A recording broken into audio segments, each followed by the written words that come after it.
Olá, tudo bem com você? Essa aula é continuação da primeira aula de organelas, né? Nessa aula a gente vai falar de outras organelas que a gente não falou na primeira aula. Vai ser vacúolos, plastos e mitocôndrias. Então, se você não assistiu a primeira, por favor, vai lá e assiste, tá? E nessa aula a gente vai falar dessas organelas legais aí que a gente tem, que tem algumas características bem interessantes, né? A minha doce mitocôndria tá nessa aula de hoje, que eu adoro ela. E que a força mitocondrial esteja com vocês. E por favor, se você ainda não é inscrito no canal, por favor, se inscreva e já assina minha chamadinha dando like nesse vídeo. E bora lá ver como funciona isso.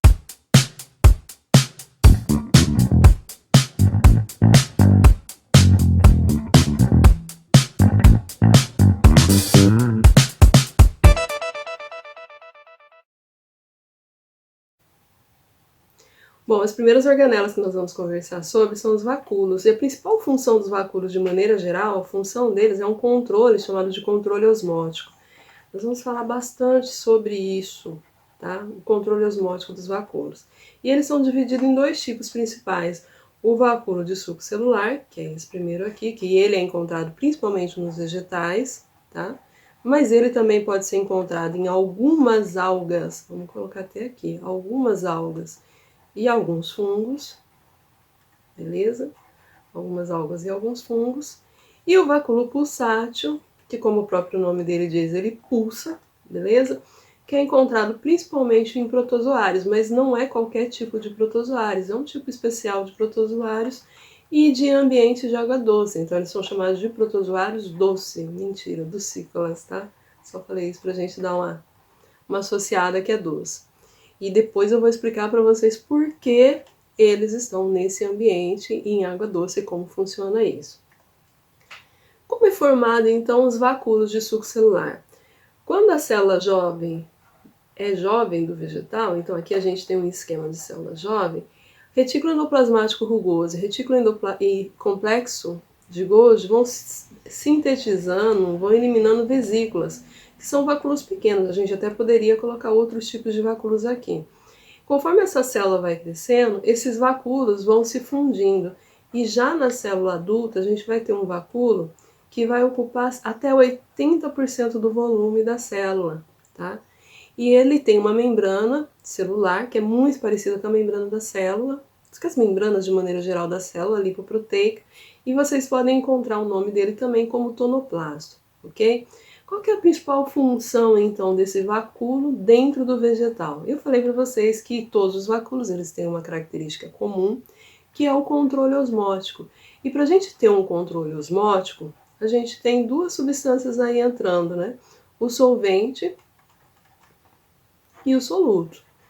E o solvente, principalmente, vai ser em relação ao armazenamento de água. E o soluto, gente, a gente vai ter eles podendo armazenar aminoácidos, beleza? Até proteínas, na verdade. Aminoácidos, glicídios, que seriam as glicose, né, os açúcares, né? Lipídios, dependendo do caso, e até algumas substâncias que vão ser responsáveis por cor, mas principalmente alguns tipos de elementos minerais, tá? Então, para fazer o controle de minerais, a gente vai ter o controle osmótico, né? A gente vai ter esses elementos aí trabalhando junto, tá? Para fazer esse controle de soluto e solvente, um controle osmótico.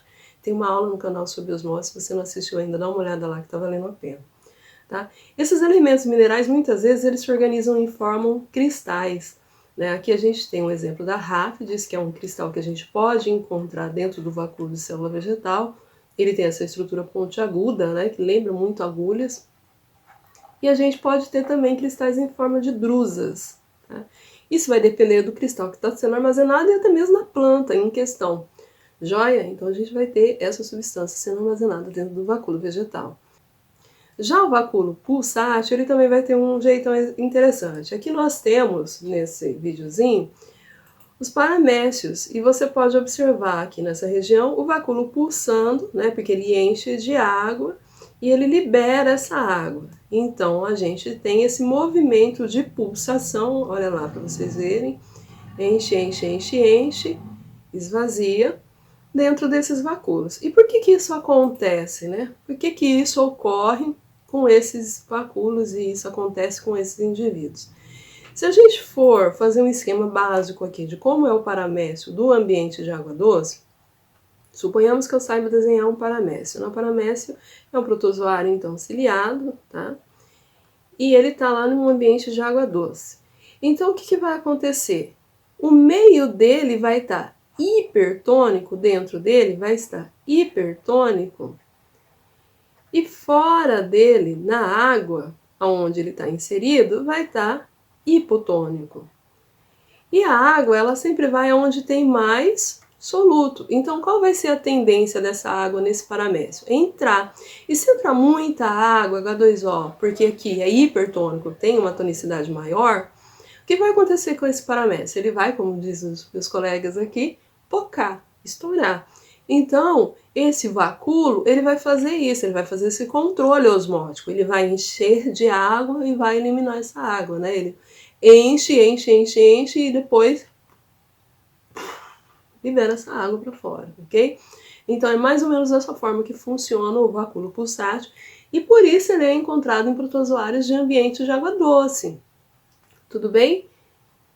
Falando um pouquinho dos plastos, os plastos, eles são organelas que a gente vai encontrar principalmente em vegetais e algas, né? Então, nós vamos ter os plastos em vegetais e algas. E quais são os tipos de vegetais que vão ter? Todos os tipos de vegetais e todos os tipos de algas pluricelulares, que tem mais de uma célula.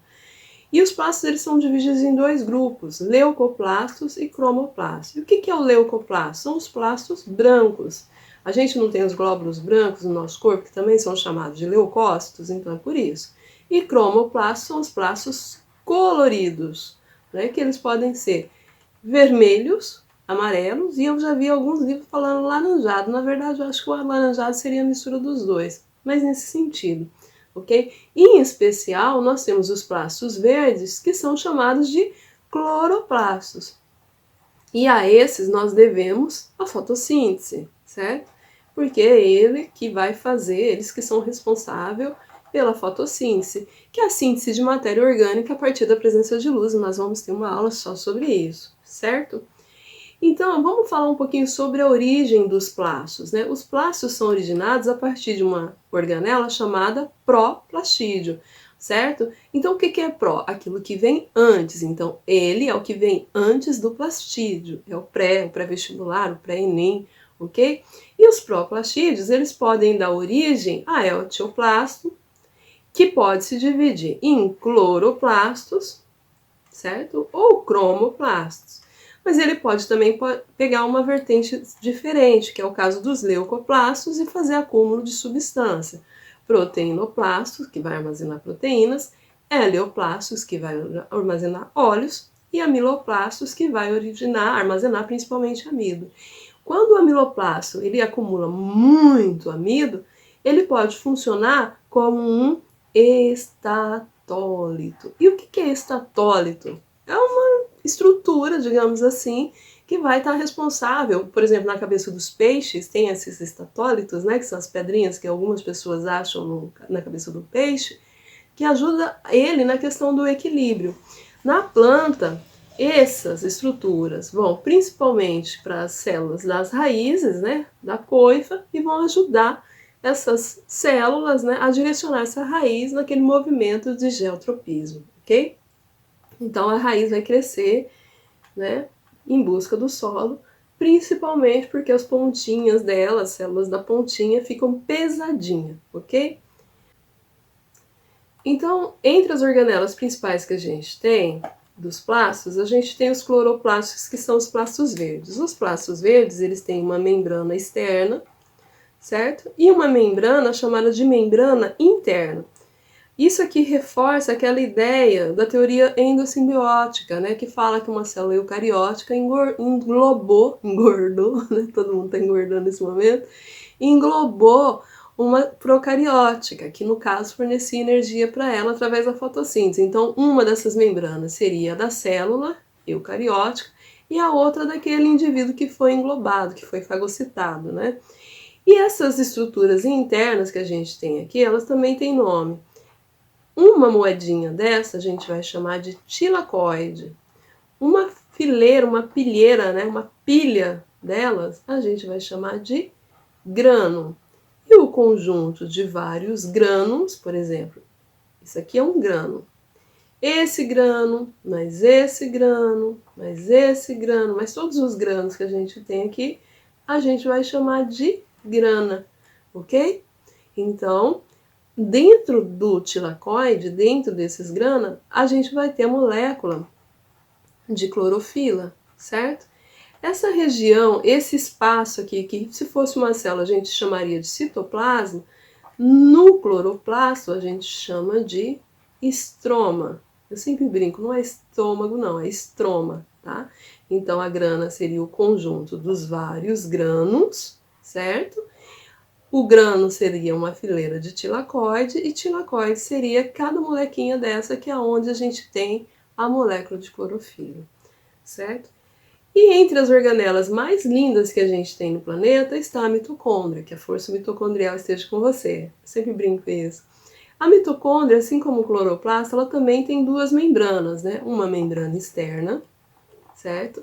Uma membrana interna que sofre evaginação. Vagina em biologia significa entrada. Então, evaginação seria essas entradas aqui. E essas entradas, elas não simplesmente são entradas, mas elas têm nomes próprios, né? Mitocôndria não é galinha, mas tem cristas mitocondriais. Não é galo, mas tem crista mitocondrial. E essas estruturas aqui que estão representadas seriam ribossomos, para a gente lembrar, né, que o condrioma, que é o conjunto de mitocôndria, eles possuem ribossomos próprios, né, e material genético próprio, né?